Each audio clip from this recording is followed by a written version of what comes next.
नमस्कार, मी हर्षाली. आजच्या bit diabetes या कार्यक्रमात तुमचं सर्वांचं मनापासून स्वागत. मधुमेहासंबंधित माहिती जास्तीत जास्त लोकांपर्यंत पोहोचवण्यासाठी हा USVचा एक विशेष उपक्रम आहे. मधुमेहाचं व्यवस्थापन जर नीट केलं गेलं नाही तर त्याचे आपल्या आरोग्यावर विपरीत परिणाम होतात. शरीराच्या विविध भागांवर याचे परिणाम जाणवतात.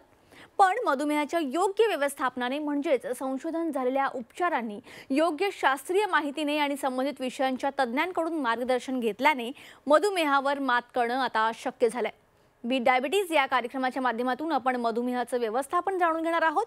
Consulting diabetologist doctor Ami Sanghvi, doctor Nikhil प्रभू आणि डॉक्टर शेफाली कारखानीस यांच्याकडून. डॉक्टर, स्वागत आहे तुम्हा तिघांचं.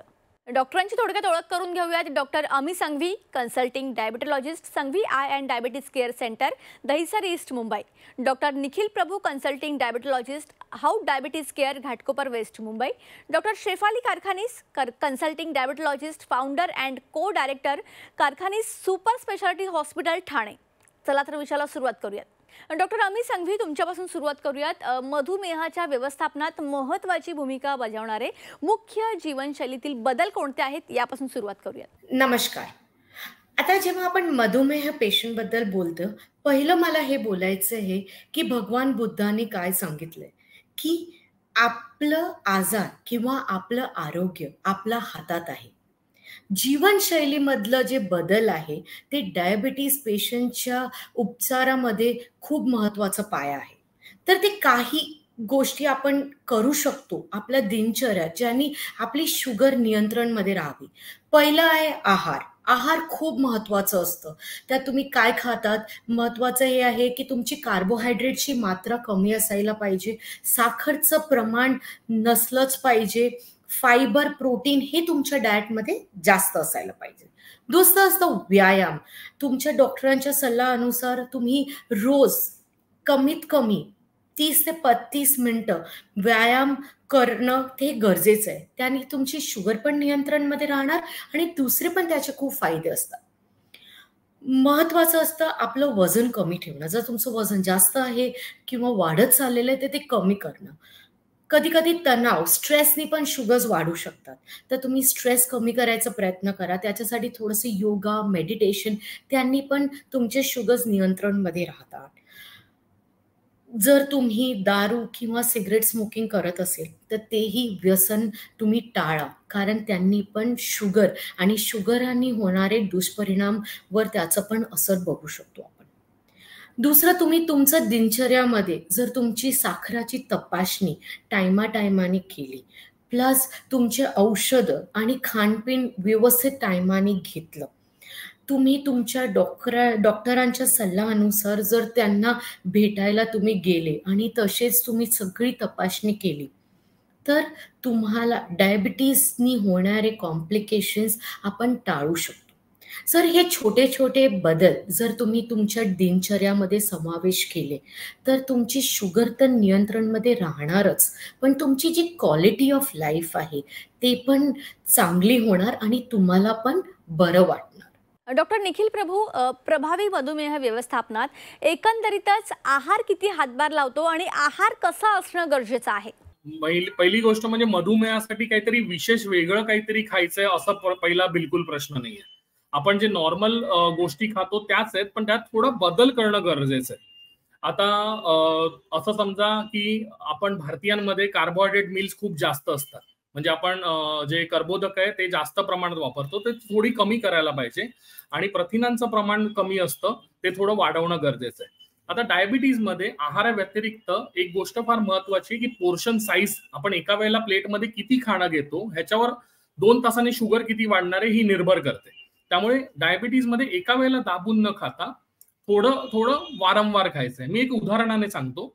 समजा दुपारच्या जेवणाला तुम्ही 4 चपात्या आणि भात खात असाल तर 2 चपात्या आणि भात तेव्हा घ्या, 1 चपाती चहाबरोबर 2 तास नंतर, 1 चपाती चहाबरोबर 2 तास आधी. मी खाणं वाटा म्हणतोय, त्याचं क्वांटिटी कमी करा नाही म्हणत आहे बेसिकली. आता ह्याच्या व्यतिरिक्त कोणतं खायचं कोणतं नाही खायचं ह्याच्यावर पण मी थोडक्यात समजेल असं सांगतो. खाण्यामध्ये हिरव्या पालेभाज्या तुम्ही सरस सगळ्या खाऊ शकतात. मेथी, शेपू वगैरे, चवळी वगैरे, पालक वगैरे या सगळ्या हिरव्या पालेभाज्या खाऊ शकतात. फळांमध्ये सफरचंद, संत्र, पेरू, नासपती, किवी, चेरी, स्ट्रॉबेरीज ही चांगली फळं आहेत, ही खाऊ शकता. मोड आलेली कडधान्य, मूग, मटकी, छोला वगैरे हे चांगलं आहे, खाऊ शकता. दही, ताक दुपारला घेतलं तर पोट पण चांगलं राहतं.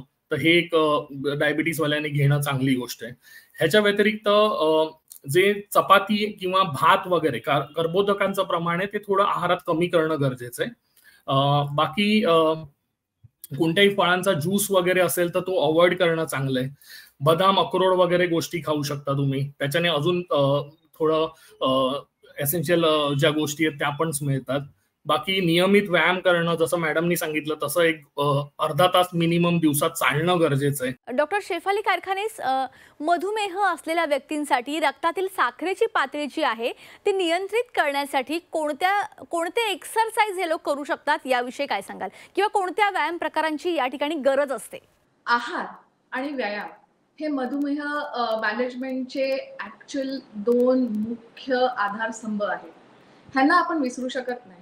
मग तुम्ही गोळ्या घ्या नका घेऊ, इन्सुलिन घ्या नका घेऊ, पण हे 2 स्तंभ खंबीर राहिले पाहिजे. किमान 30 मिनिटाचा व्यायाम जरी केलात तुम्ही तरी सुद्धा तुमच्या ब्लड शुगरला आटोक्यात येण्यामध्ये खूप मदत होईल.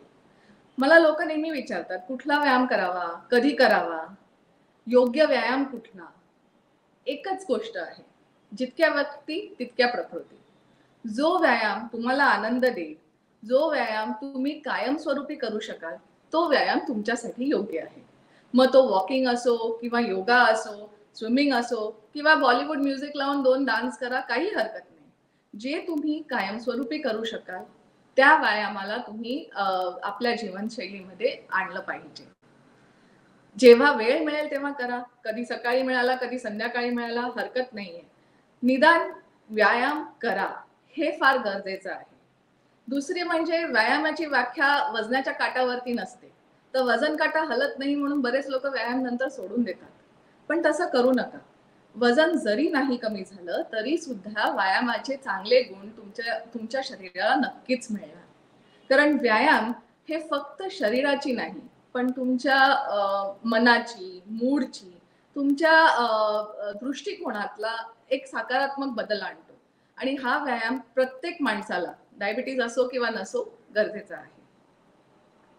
डॉक्टर आम्ही सांगवी, मधुमेहाच्या संदर्भात निरोगी खाण्याच्या सवयी अंगीकारण्यात आणि टिकवून ठेवण्यासाठी व्यक्तींना कोणत्या विशिष्ट आव्हानांना तोंड द्यावं लागतं याविषयी थोडक्यात मार्गदर्शन कराल? नक्कीच. डायबिटीज पेशंटना जेव्हा आम्ही आहाराबद्दल माहिती देतो किंवा त्यांना जे कळवतो की काय खायचं, जसं डॉक्टर निखिलनी पण सांगितलं की कसं काय तुम्ही आहारमध्ये घेऊ शकता, थोडे चॅलेंजेस असतात जे पेशंटना येऊ शकतात जेव्हा आम्ही आहाराबद्दल त्यांना सांगतो. आता ते चॅलेंजेस काय होऊ शकतात? एकतर कदाचित आपण अशा राज्यात राहतो किंवा असा परिसरात राहतो जेव्हा जिथे जे आपल्याला ग्रोसरीज वगैरे भेटतात त्याची दुकानाचं प्रमाण कमी असेल किंवा जे हेल्दी किंवा चांगला आहार असेल ते कमी मात्रात भेटत असेल, ते एक चॅलेंज होऊ शकतं. दुसरं आहे की आपण अशा देशमध्ये राहतो की सगळ्या राज्यातली आपली जेवण बनवायची पद्धत किंवा जेवायची पद्धत वेगळी आहे. तर त्यात तुम्ही कसं तुमचं चेंजेस आणू शकता तुमच्या आहारामध्ये, ते महत्त्वाचं आहे. आणि प्लस आपल्याकडे जेव्हा आपण फंक्शन्समध्ये जातो किंवा लग्नात जातो तर मिठाईचे काउंटर्स असतात. तर तिथे जाऊन जर एका डायबिटीज पेशंटना इच्छा तर होणार असते खायची, तर ते त्यांनी पण ते जास्त प्रमाणात खाल्लं तरी शुगर वाढू शकते. दुसरे चॅलेंजेस काय असतात की कधी कधी काही लोकांना जेव्हा खूप तणाव किंवा स्ट्रेस असतं तर त्यांना खायची सवय असते आणि त्यांनी पण ते खात राहतात आणि शुगर्स वाढतात. आपण कधी बाहेरगावी गेलो किंवा काही लोकांना नॉर्मली पण जेवणात सवय असते थोडंसं गोड खायची किंवा जेवणानंतर गोड खायची, तर या परिस्थितीत पण शुगर वाढायचे चान्सेस खूप वाढतात. प्लस आर्थिक तणाव, आर्थिक अडचणं असतात ज्यात तुम्हाला हेल्दी डाएट भेटू नाही शकणार आहे किंवा असं परिस्थितीत की तुम्ही टेम्पटेशन असतात की ते खायची इच्छा, तीव्र इच्छा असेल तर तुम्ही ते टेम्पटेशनमुळे पण खातात. या परिस्थितीत तुम्हाला ते गोड खायचं तुम्हाला टाळायचं आहे. आणि सर्वात महत्त्व हे social media.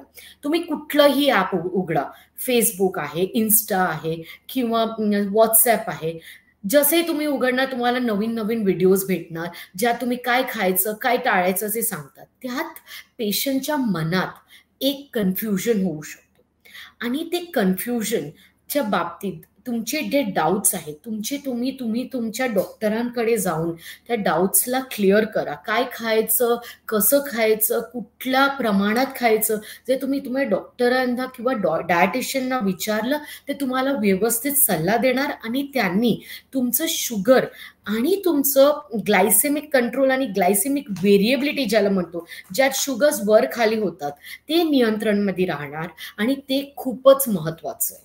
Doctor Ami Sanghvi, मधुमेह असलेल्या व्यक्तींच्या संपूर्ण आरोग्यासाठी पुरेशी झोप कोणती भूमिका बजावते? एकंदरीतच पूर्ण झोप घेणं किती गरजेचं आहे आणि विशिष्ट वेळेलाच झोप घेणं गरजेचं आहे का? स्लीप हायजीन हे एक टर्मिनॉलॉजी आहे जे आपल्याला म्हणतो की टायमाने वेळेवर झोपणं, वेळेवर उठणं आणि प्लस वेळेवर जागं होणं. 7 to 8 तास, 7 ते 8 तासाची झोप खूप महत्वाची असते. सगळ्यांसाठी असते, डायबिटीस पेशंटसाठी जास्त असते. का? कारण जर तुम्ही व्यवस्थित झोपले नाही तर तुमची शुगर वाढायची शक्यता होऊ शकते. सेकंडली, जेव्हा आपण खूप जागे असतो तेव्हा आपण काहीतरी खात राहतो. त्यांनी काय होतं, वजन पण वाढतं, शुगर्स परत वाढतात, तुमचं ब्लड प्रेशर पण वाढू शकतो. इन्सुलिन रेझिस्टन्स म्हणून काहीतरी असतं ज्यांनी पण डायबिटीज वाढू शकतो. जर झोप व्यवस्थित नाही पूर्ण झाली तर इन्सुलिन रेझिस्टन्स पण आपल्या शरीरामधलं वाढतं आणि त्याला पण डायबिटीजवर दुष्परिणाम होऊ शकतात. दुसरं आहे की जेव्हा ब्लड प्रेशर वाढतं, हार्ट प्रॉब्लेमची शक्यता वाढते, तुम्हाला थकवा जाणवत राहणार, फ्रेश वाटणार नाही, मूड व्यवस्थित होणार नाही. तर या सगळ्यांसाठी तुम्ही स्लीप हायजीन हे मेंटेन करणं खूप गरजेचं आहे. रोज तुमची जे स्लीप सायकल आहे, झोपण्याचं टाइम आहे, ते एकंदरीत सेम ठेवा. कुठल्याही टायमाला झोपणं आणि कुठल्याही टायमाला जागे वाढणं ते पण रॉंग आहे. म्हणजे तुमची जे झोप आहे ते टायमाने तुम्ही झोपा. म्हणजे 10-11 वाजता आपलं रुटीन स्केड्यूलमध्ये जर तुम्ही 11-11:30ला पण झोपू शकले आणि सकाळी तुम्ही वेळेवर उठणार. कारण डायबिटीज पेशंटचं महत्वाचं काय आहे की तुम्ही वेळेवर उठा, तुमची वेळेवर तुमचं दिवस चालू करा. कारण तुम्हाला गोळ्या घ्यायची असतात, तुमचं ब्रेकफास्ट करायचं असतं. तर तुम्ही 11-11:30ला उठणार तेव्हा केव्हा गोळ्या घेणार आणि तुमचं दिवस कसं चालू होणार. आणि सकाळी ते हॉर्मोन्समध्ये मुळे पण शुगर्स वाढतात. म्हणजे ते ट्रीटमेंट टायमाने घेणं खूप गरजेचं असतं. डॉक्टर निखिल प्रभू, जीवनशैलीतील बदलांची परिणामकारकता मोजण्यासाठी एकंदरीतच आपण नियमित या गोष्टींचं ऑब्झर्वेशन करणं, नियमित निरीक्षण करणं किती महत्त्वाचं आहे याविषयी थोडं सांगाल? आता पहिली गोष्ट आपल्याला लक्षात घ्यायची आहे की डायबिटीसचा कंट्रोल म्हणजे 24 तास शुगर चांगली ठेवायची. म्हणजे नाश्त्यानंतर 2 तासांनी पण चांगला रिपोर्ट आला पाहिजे, दुपारच्या जेवणानंतर पण 2 तासांनी चांगला रिपोर्ट आला पाहिजे, रात्रीच्या जेवणानंतर पण चांगला रिपोर्ट आला पाहिजे. आपण नॉर्मली जे चेक करतो ना ते रिकाम्या पोटी आणि नाश्त्यानंतरचा रिपोर्ट काढतो. बहुतांश पेशंट तेच बघतात. त्यामुळे पहिलं तर एक तर घरी जर जिकडे पॉसिबल असेल तर आजकाल ग्लुकोमीटर 500-700 रुपयात मिळतात. तर घरी ठेवणं काही मोठी गोष्ट नाही. आणि शक्यतो फोकस आपण आता लक्षात घ्या की भारतीयांमध्ये सगळ्यात मोठं जेवण आपण रात्रीचं करतो आणि शुगर चेकअप करतोय ती नाश्त्याची करतोय. तर नाश्त्याची क्वांटिटी नेहमी कमीच येणार आहे. रात्रीचं जेवण शक्यतो मेजॉरिटी पेशंटमध्ये जास्त असतं. त्यामुळे HbA1c हा एक जो रिपोर्ट आहे ना हा चेक करणं फार गरजेचं आहे. हे 3 महिन्याचा शुगरचा ऍव्हरेज रिपोर्ट आहे. कारण आपल्याला रात्री जेवल्यानंतर किती शुगर वाढते ह्याचं पण एक आयडिया HbA1c वरनं येते. आणि ज्यांच्याकडे ग्लुकोमीटर आहे, ज्या पेशंटकडे घरी ग्लुकोमीटर असेल त्यांनी तर एकदा लंच नंतर 2 तासांनी, एकदा डिनर नंतर 2 तासांनी म्हणजे रात्री जेवणानंतर शुगर चेक करणं गरजेचं आहे. ह्याच्याने आपल्याला एक रफ आयडिया येते की दिवसभरात शुगर कशी चालली आहे आणि आपण ती जी जेव्हा तुम्ही हे चेक कराल ना तेव्हा ते नोट करून ठेवा आणि तुमच्या डॉक्टरांना दाखवलं तर ते त्या अकॉर्डिंगली गोळ्या चेंज करू शकतात आणि तुमचं शुगर नियंत्रण अजून चांगलं काढून आणू शकतात. आता बरेच पेशंट असतात की ज्यांचं HbA1c 7च्या जवळ येतं पण 7च्या खाली आणणं मुश्किल असतं. थोडं हायपोग्लायसेमियाचे चान्सेस वगैरे असतात. अशा पेशंटमध्ये तर SMBG ह्याला self monitoring of blood glucose म्हणतात आणि हे करणं फार आवश्यक आहे. डॉक्टर शेफाली कारखानीस, जाता जाता एक महत्त्वाचा प्रश्न, आपल्या बिझी शेड्यूलमध्ये आता जी व्यस्त जीवनशैली आपली सुरू आहे त्यामध्ये आपलं आरोग्य चांगलं ठेवण्यासाठी आपण कोणत्या गोष्टी फॉलो केल्या पाहिजे याविषयी थोडं आपल्या प्रेक्षकांना मार्गदर्शन कराल? डायबिटीज झाला म्हणून संयम पाहिजे, संन्यासी व्हायची गरज नाही. तुमचं जे जीवन आहे त्याच्यामध्ये थोडे थोडे छोटे छोटे बदलाव आणले तरी सुद्धा तुम्हाला डायबिटीज कंट्रोल करण्यामध्ये खूप मदत होईल. उदाहरण द्यायचं म्हणजे जसं डॉक्टर अमीनी सांगितलं, रात्री बसले, झोप नाही आली की आपण चरायला लागतो. तर ते फरसाण आणि वेफर्स त्याच्याऐवजी तुम्ही चणे आणि काकडी ठेवा, त्याच्यावरती ते खा. किंवा जसं तुम्हाला आता संध्याकाळी जायचंय, तुम्ही बरेच लोक फ्रुट्स खातात आणि ते जेवणानंतर खातात. तर फ्रूट आणि जेवण हे 2 हेवी मील्स झाले, तर ते एकत्र घेण्याची गरज नाहीये. ते तुम्ही वाटून घ्या. तुम्ही संध्याकाळी व्यायामाच्या अगोदर एक फळ खाऊन जा. तर छोट्या छोट्या गोष्टी जर तुम्ही बदलू शकता तर खूप मदत होईल. सगळ्यात मुख्य म्हणजे देवाची पूजा रोजची केली जाते आणि रोज देवाला काहीतरी गोड प्रसादाला ठेवलं जातं. मी माझ्या पेशंटला सांगते, देवाला गोड नका ठेवू. तुम्ही बदाम अक्रोड ठेवा, ते जास्त महाग आहे, देवाला ते जास्त आवडेल. तुम्ही ते ठेवा आणि तेच खा. त्यामुळे तुमचं पौष्टिकता वाढेल, पण तुमची साखर वाढणार नाही. तसंच छोट्या छोट्या गोष्टीमध्ये तुमचा व्यायाम वाढू शकतो. जसं कोणी रिक्षा पकडतंय किंवा बस पकडतंय, तर तुमच्या बस स्टॉपवरती नाही, तर पुढच्या बस स्टॉप पर्यंत चालत जाऊन मग बस पकडा. मोबाईलचा फोन आला, कॉल झाले, तर तुम्ही 10 बाय 10 फूटच्या खोलीमध्ये पण फिरू शकता बोलता बोलता. त्यांनी पण तुमचा व्यायाम होईल. आणि जर बसूनच काम असेल तर प्रत्येक अर्ध्या 1 तासाला उठून तुमच्या खुर्चीची प्रदक्षिणा घाला. एवढं केल्याने सुद्धा तुमच्या मसल्सला हालचाल होते आणि तुमचे सिस्टम ऍक्टिव्हेट होते. त्याच्यामुळे साखरेला मदत होते, तुम्हाला आरोग्य तुमचं चांगलं राहतं, चित्त तुमचं चांगलं राहतं, तर ते जास्त बरं आहे. तसंच अर्धा तास व्यायाम करता आला तर उत्तम आहे. अर्धा तास सकाळी घ्या, संध्याकाळी घ्या, कसंही घ्या, तुमच्या सोयीप्रमाणे, पण अर्धा तासासाठी व्यायाम करा. जसं डॉक्टर अमी बोलली, झोप अगदी महत्वाची आहे. पण झोप येत नाही म्हणून लोक मोबाईल उघडून बसतात, टीव्ही लावून बसतात. तर हे मोबाईल आणि टीव्हीच्या किरणांमुळे सुद्धा झोप येत नाही. तर सगळ्यात चांगलं हे आहे की सगळे इलेक्ट्रॉनिक गॅजेट बंद करून, मन शांत करून सरळ तुम्ही बिछाण्यावर पडल्या तुम्ही शवासन करा. शवासन केल्याने झोपेची क्वालिटी चांगली लागते, तर निदान झोप तरी चांगली लागेल तुम्हाला. छोट्या वयापासूनच आपण कसं सगळ्यांना साखर घालतो. बाळाला दूध साखर, दही साखर, काहीतरी आलं की लगेच गुळ तूप चपाती. तर हे आपण फार जास्त करतोय. लहानपणापासूनच जर आपण त्यांना तिखटाची सवय लावली तर निदान पुढच्या पिढीला तरी डायबिटीसचं प्रमाण कमी होऊन जाईल. तर हे आपण लक्षात घेतलं पाहिजे की आपण गोड देऊन, साखर देऊन त्यांचं काय नुकसानच करतोय, त्यांना काही चांगलं मिळत नाही. तर दुसरी गोष्ट अशी आहे की पाणी पिणं फार गरजेचं आहे. मी जनरली माझ्या पेशंटना सांगते की तुम्ही पाणी जराशी 1 हाताच्या थोडंसं पुढे ठेवा, म्हणजे तुम्हाला उठून तेवढंच पाणी प्यायला लागेल आणि मग बसायला लागेल. तर पाणी जर व्यवस्थित नसेल प्यायला तर डिहायड्रेशन होण्याची शक्यता आहे. काही औषधं येतात जी आम्ही डायबिटीससाठी देतो, त्यांनी सुद्धा डिहायड्रेशन होण्याची शक्यता आहे. मुंबईचं वातावरण तर आपल्याला माहितीच आहे. एसी मध्ये बसल्या बसल्या सुद्धा पाणी कमी होऊ शकतं शरीरातलं. तर वेळेवर योग्य प्रमाणात पाणी नक्की प्या. कितीही केलं तरी शेवटी तुमचं जीवन तुमच्या हातात आहे आणि छोट्या छोट्या बदलावाने तुम्ही खूप मोठा बदलाव आणू शकतात शरीरात. तर तुमचं ध्येय जे आहे हे गोळ्या बंद करणं किंवा तुमच्या औषधं सगळी बंद करणं, इन्सुलिन बंद करणं, हे तुमचं ध्येय अजिबात नाही. ध्येय आहे की तुमचं शरीर चांगलं राहिलं पाहिजे. कॉम्प्लिकेशन्स जे डायबिटीजमुळे होणारे विकार आहेत ते नाही झाले पाहिजे. त्याच्यासाठी तुमचा आहार, तुमचं काय खाता, किती खाता ते महत्वाचं आहे. तुमचा व्यायाम, तुमचा मनाचा तणाव आणि सगळ्यात मुख्य तुमची औषधं. तर औषधं तुमच्या वेळेप्रमाणे नाही दिली जात, ती डॉक्टरांनी सांगितल्या वेळेप्रमाणे घ्यायला पाहिजे. जसं डॉक्टर निखिल प्रभू आत्ताच बोलले, तुम्हाला शुगरची टेस्टिंग केलीच पाहिजे. तुम्हाला त्रास होत नसेल तरी सुद्धा शुगरची टेस्टिंग करायला पाहिजे, कारण तुम्हाला शुगर किती आहे हे कळणारच नाही. जेवढी तुम्ही स्वतःची काळजी घ्याल तेवढं तुम्ही चांगले राहाल आणि तेवढं तुमचं कुटुंबही चांगलं राहील. डॉक्टर अमी संघवी, डॉक्टर निखिल प्रभू आणि डॉक्टर शेफाली कारखानीस, तुम्ही या ठिकाणी कनेक्ट झाला. खूप चांगलं मार्गदर्शन केलं, त्यासाठी तुमचे मनापासून धन्यवाद. तर प्रेक्षकांनो, एकंदरीतच मधुमेह असलेल्या व्यक्तींसाठी रक्तातील साखरेची पातळी नियंत्रित करण्यासाठी तसेच मधुमेह व्यवस्थापनासाठी जीवनशैलीत कोणते बदल करणं गरजेचं आहे याविषयी अतिशय उत्कृष्ट असं मार्गदर्शन डॉक्टरांनी केलेलं आहे या ठिकाणी. तरीसुद्धा तुम्हाला आपल्या नेहमीच्या रुटीनमध्ये काही वेगळे सिम्पटम्स जाणवत असतील तर त्यावेळी तज्ज्ञ डॉक्टरांचा सल्ला घ्यायला विसरू नका. कार्यक्रमात आता वेळ झाली इथेच थांबण्याची. नमस्कार.